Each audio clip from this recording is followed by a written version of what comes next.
Hello everybody, Teknoaxe here. Welcome back to Automation, the Car Company Tycoon game, episode number 74. Today we are going to continue the Vector Automotive build, and we are going to... How did you get here? Get out of here, you. We are going to build the next generation of the Radian and the Caisson. The two are now going to be more separated. I felt as though that was a mistake made on my part, as I had the two overlap each other too much in the previous generation, and overall the Radian was probably the least successful car in our first going, so I'm really going to try to make that a car that's more appealing, and I'm going to make it a much cheaper car. So if we go back down to 2006 here, we will see that the bodies have changed versus when we were in 2004. We now have a new chassis and body to choose from, and it is going to be... did I choose last year's? I did not. It is going to be the 101-inch version for the Radian, and then the 117-inch version for the Caisson. And I think that should better separate the two. But not only that, they're also going to be separated in their performance stats and overall their place in the market. So as we go along here, I'll explain that more. Alrighty, so this is the body we are going to choose for the Radian. Let me go ahead and name this guy Radian. And this body style is pretty favorable to me. I like how rounded it is. It also has a lot of morphing ability to it. The windshield can come forward quite a lot, which I think looks a little bit better. There's a lot we can do with it. I do need to choose this chassis stuff first. And nothing completely out of the ordinary here. We are going to stick with our rear-wheel drive nature. And I think I'm going to stick with this double wishbone multi-link setup, even though the cost is up there. I think it's well worth it, even though this is going to be the cheaper of the two. Now I got myself doubting myself. Let's see. Production units is high versus average. Let's see. Sportiness is average versus sportiness of high, and drivability of high. Yeah, and the comfort's higher. Yeah, it's just worth it to do it, I think. And we're going to stick with our plastic bodies. Okay, now I can make my fenders the size that they need to be. And maybe a little larger, just for future modification. Boy, I can't wait until we can modify stuff with the body done. That's going to be a great feature. That should be more than enough. Boy, that looks huge in the back, doesn't it? For comparison to what the front looks like. Oh well, we'll just have to fill it out with some wider wheels, I suppose. But let me work out this body and come back to you.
Alrighty, well, after one of the longest fixture designing phases of all time, here we go, the updated 2006 Generation 2 Radian. It is using this new sedan body, like I said. It is a very bulbous car, which made designing it quite difficult. spent a lot of time deciding on headlights, deciding if this needed more grills in here, yada yada yada. I even consulted Cooper to see if he could help me with kind of pinpointing the right design choice, but I am relatively happy with what I have ended up with. I particularly like the front profile and kind of the three-quarter profile would be this one in particular. Looks really good. It's aggressive without looking too overly sporty or ridiculous like that. I do particularly like the side profile of this car. I stood the windshield up pretty far, and the back's pretty kind of hatchbacky, but it's not too hatchback-like.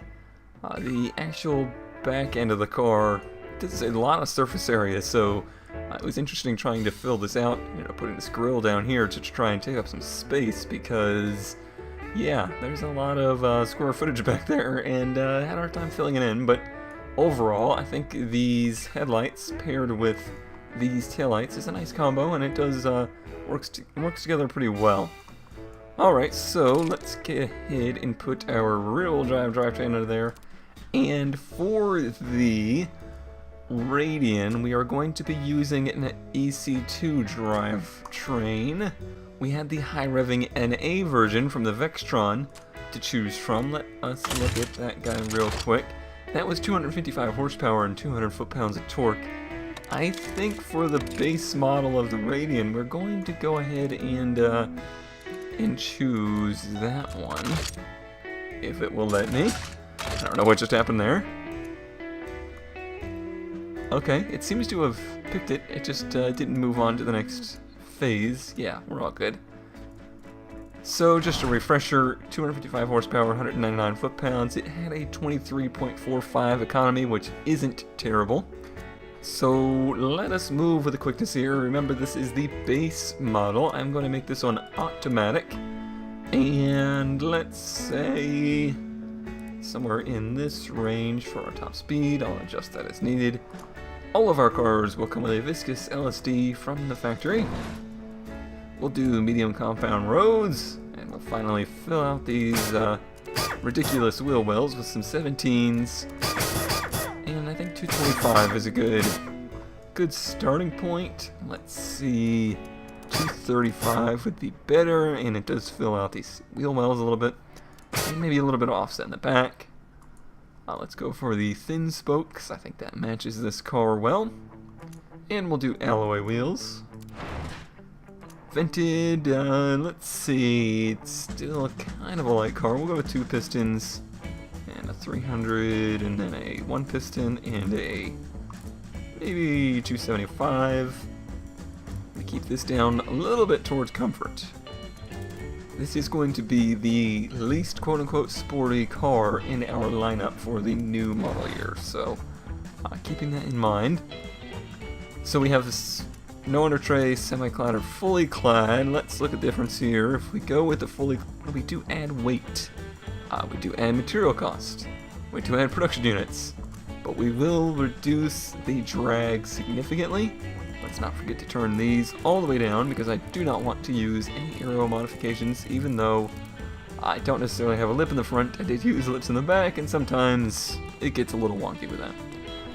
Our cooling airflow, we currently have 531. We only need 127. Let's bring that down. But give it a little extra for the reliability.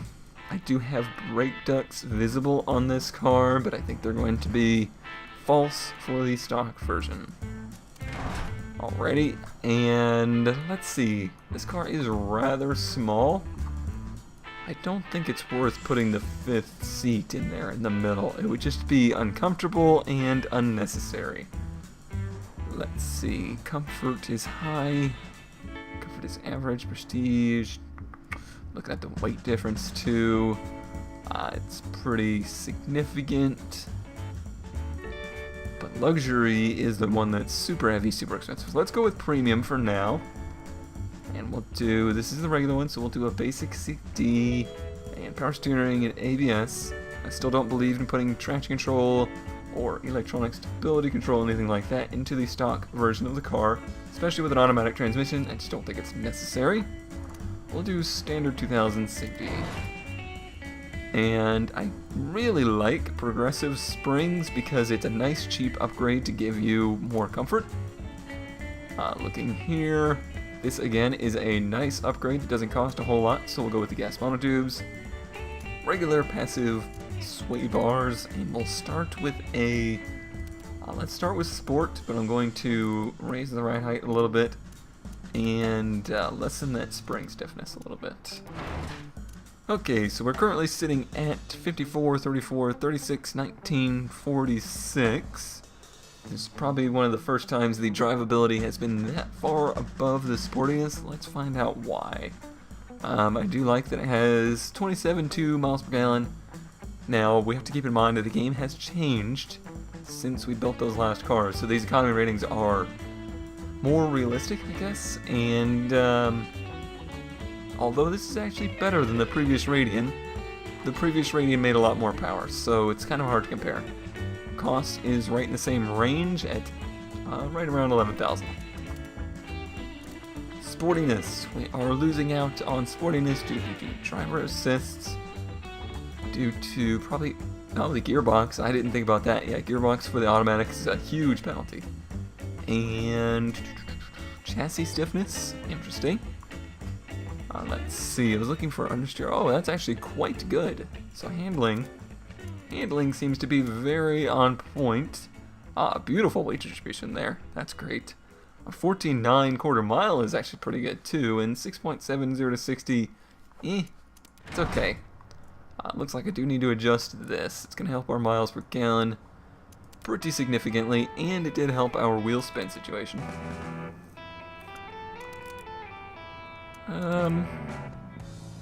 Where is the miles per gallon? Oh, it doesn't show? Oh, there it is, okay. Okay, so that does help the miles per gallon, going with a little bit more overdrive, so let's do that. This car is experiencing very good handling, but then it does oversteer. It's not the pushy, then oversteer kind of handling. It's still not ideal, though, to have any kind of factory car, especially a sedan, having oversteer. So let's make sure we take care of that. Oops, wrong way. Nip this in the bud real quick. There we go. That still has it quite on the sporty side, however. So let's, oops, that's not what I wanted. Let's reduce that, but it's actually, that's giving it more, sorry. One less rear bar, that will help a little bit. And let's go back to tires. More stagger would certainly help. But wow, it needs a very significant amount. Oh, 245 is my maximum. So 225 in the front would fix it. That would bring our drivability to 59, sportiness to 31, and comfort up to 36.5. That would help. Drivability and prestige. I don't think that's necessarily anything we need right now, so we'll leave that where it is. 0.92 and 0.93, I'm pretty happy with that. I went ahead and upped this ride height until it started to lower sportiness, because it seems like basically free values. All it did was help the drivability, comfort, prestige, and the off-road and bottoming out. So yeah, it's basically a no-brainer to do that. You can see I have a nice quality bump on the suspension. I'm also going to do that with the gearbox, especially running that automatic transmission. It did add a little bit of weight, which means we're going to have some miles per gallon loss there, but it's still pretty darn good with a 5-speed ratio and an automatic box. And it gets our comfort, the comfort's at 37.1, but the drivability is now at the 60, which is pretty awesome. I like that very much so. Okay, so here is our base model Radian. I am pleased with where we're at. We're now at 11, almost 12, but still not an increase from the previous generation. And performance-wise, I think it's pretty much in the same ballpark. Even with the less horsepower, there's less weight, and there's less cost having the 4-cylinder versus the V8. It's certainly a new direction, but I think it will do better separating the Radian from the caisson. So now let me think. Alright, I think what I'm going to do is make a sport version as well. So let's go ahead and do a copy there and select it. And we'll call this one the sport. And I want to do this because I want to make sure that I don't overlap the Radian and the caisson. So let's go ahead and make the top of the line model here in the Radian, which is going to involve doing some things. And you can see all this is locked, unfortunately. I can change the ones that are on here, but I don't think I'm going to need to. The only thing I would probably do is add a lip to the front, but that's okay. Engine-wise, though, I would like to definitely make... Oops, that's not what I wanted. Make a new variant. Let's go ahead and copy this guy and choose it.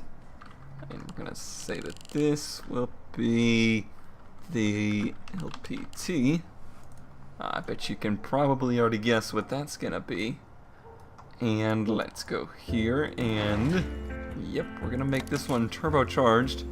It's going to be a very small turbocharger though. I have a power goal in mind, and it is to keep it in the 300 horsepower range. And keep the efficiency up at like maximum levels. Reset turbine size and the compressor size until it's somewhat happy. Wow, it actually doesn't need the large intercooler. Not a problem. Not a problem at all. Okay, so there seems to be a pretty happy turbo setup. We're still having knocks, so let's go into here, reduce our compression till it's happy, and there we go, 294. Already starting to get into kind of the range I wanted. The economy, though, is going to be a big factor in this. Let's go up to full premium, which will mean that we can actually increase that compression again. What was our timing like too? Alright, it's already very high, so no need to mess with that. Let's increase that exhaust diameter so it is happy, and now we're up to 306 horsepower. Let's go here. Our economy is down at 20%. I want to be much higher than that, so let's see what we can do. Alright, here we go. This is the low pressure turbo version of the EC2. See, it's got a little bit of a sluggish bottom end, but very nice mid power, very nice top end power. And at 9.7 psi, this is certainly a low pressure setup and isn't going to have a whole lot of drivability issues or anything like that. It certainly sets itself apart from the V8 engine, even though in that 320 horsepower range, it's actually pretty similar in power to the last generation Radian. It's just a very different style of power. So let's continue on into the trim and see what that has done to its performance and whatnot. You can see already our drivability has shot back down due to going with a manual gearbox. And I need to respace it accordingly. Okay. Let's do one more over. An interesting thing to note, the miles per gallon is actually much higher than the NA version so far. I think that has more to do with the manual transmission than anything. Let's go to the auto. Not really, huh? Interesting. Okay, well, continuing on, we're gonna have to throw a lot more cooling airflow at this thing, so odds are it's going to correct itself. I think we're all good there. Tire-wise, there's not a whole lot we can do because it does have a little bit more front-end weight, so we can go with those 235s now. Increases our sportiness up into that 40 range. 40 is, I think, the minimum for me to be considered a sports car, so 40 I'm quite happy with. Brakes, I don't think we are doing too bad in the brake department. But for the sport version, we will put a racier pad on there, just to give us that little bit of a sportiness increase, and I'm going to spend a little money on the braking overall. Our weight's now climbed up to 2954, but that's still pretty good. No problems there. Inside the car, though, let's see. It's quite a bit more expensive to go for the sport interior think what I may end up doing is leaving the premium interior in this guy. But let's see. Now that we have more power, let's put the traction control on there, which does cost some, but nice boost in drivability, gets it back up to the reasonable range. And in here, let's sportify this thing up a little bit more. Looks like we're doing pretty good with most things. It's a little bit more bottoming out than I would like to see, so we'll increase that slightly. But overall, not bad. It's got that little bit of oversteer at the slower speeds, but then it gradually understeers. That's nice. Alright, so we're sitting right now at 51.41, 30, 22, 47. Comfort readings are certainly much higher than the previous generations. That's nice. We are still sitting at 38 miles per gallon, so you spend more money. A little bit more money, not a ton more. But, wait. Does that say less money? How is this thing costing less? What is going on? how does this car with a turbo cost less? How could that be? What have I done to cause this to happen? Manual, maybe? It's about the same.